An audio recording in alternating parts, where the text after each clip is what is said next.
So ngayon nga guys, tuturuan ko nga pala kayo kung paano magpalit ng fuel filter dito sa mga Honda Click 125. So bali dito nasa 25,000 odo na siya. Tapos ganito nga karumi yung fuel filter. So bali itong video na to, last na to. So kinat ko na lang yan. So dito tayo, proceed tayo sa tutorial natin. So kailangan make sure bumili na rin kayo ng oil seal. Tapos ito yung pinaka fuel filter natin, made in Indonesia. So murang-mura lang to guys. So nasa 250 pesos lang meron na siyang oil seal. So iwanan ko na lang yung pagbibilhan nyo dyan sa baba. So make sure nyo lang na bago lahat kasi maluluwag na yung oil seal. Mamaya papakita natin.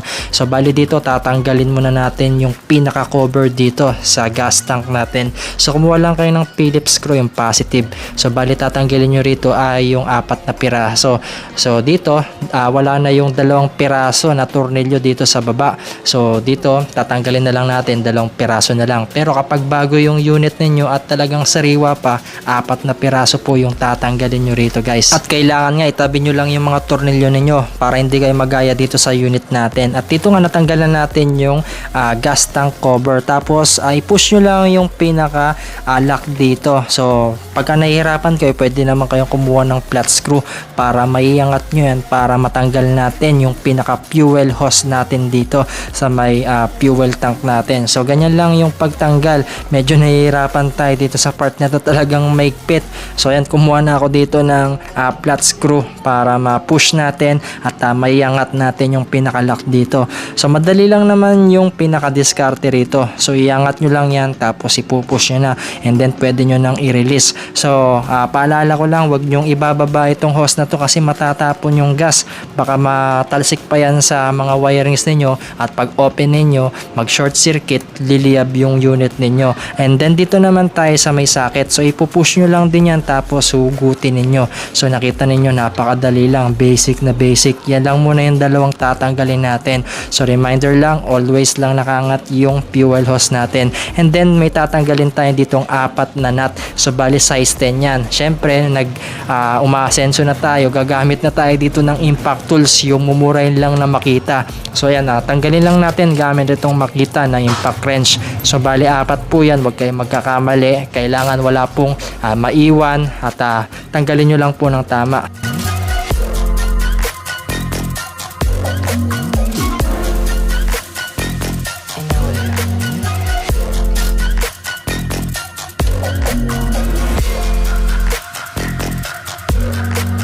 At kapag nahihirapan naman kayong tanggalin itong plate holder niya rito, so kumuha lang kayo ng flat screw para maiangat natin yan mano-mano. Kasi nga maigpit nga siya, nakaipit yan. At dito guys, dahan-dahan lang natin sikwatin at hugutin yung pinaka fuel pump asi.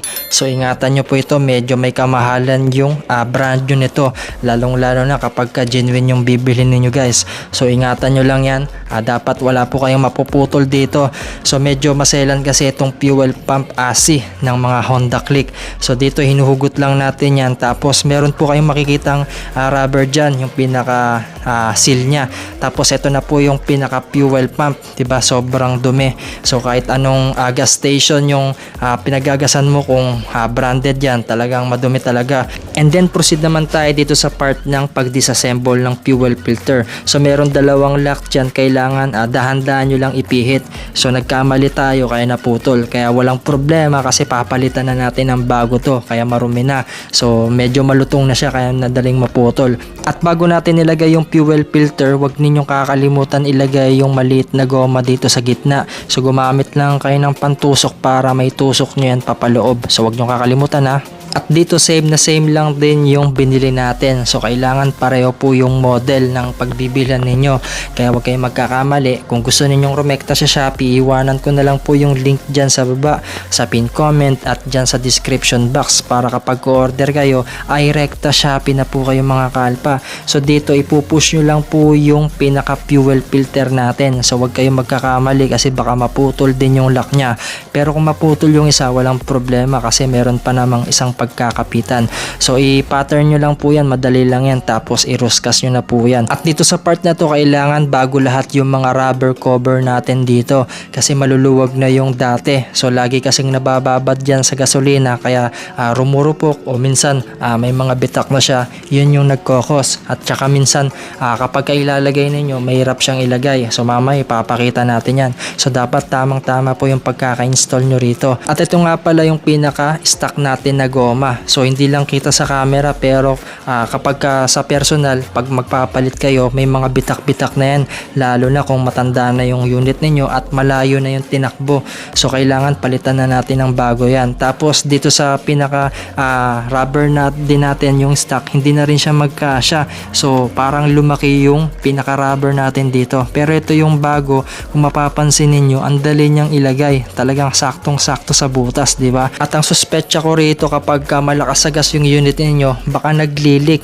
so syempre pag full tank yan o maalog-alog yan, so may mga tumatagas ng gasolina dyan kasi nga hindi na po lapat yung pinaka rubber nyo rito. So yun siguro yung pinaka suspetsa ko rito. At syempre once na nagpalit na kayo ng fuel filter, kumuha na rin kayo ng malinis na foam or basahan, tapos ibabad nyo lang dito at yan na rin po yung ipanglinis nyo rito sa top cover ng fuel asin natin, yung fuel pump natin. So kailangan malinis po yan at walang matirang alikabok kasi pwedeng pumasok yan dito sa loob at pwedeng magbara. So yan yung nagkokos din ng sira ng unit natin. Kapag pumasok na yan sa combustion, baka magbara at baka masira yung unit ninyo. At ito nga, ilalagay na natin yung pinaka fuel pump asin natin. So kung paano nyo siya kinalag, ganun din yung pag-install natin.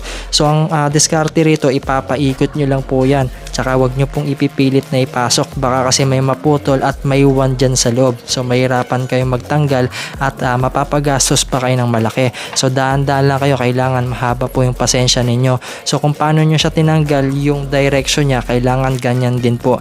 Tapos yung pinaka plate cover natin dito ilalagay na rin natin. At saka syempre ilalagay na rin natin yung apat na nut dito na size 10. So kung paano yung pagtanggal natin, ganun din yung pagkakabalik niya. So napakadali lang, 'di ba? Kung ano yung una mong kinalag, yun din yung huli mong ilalagay.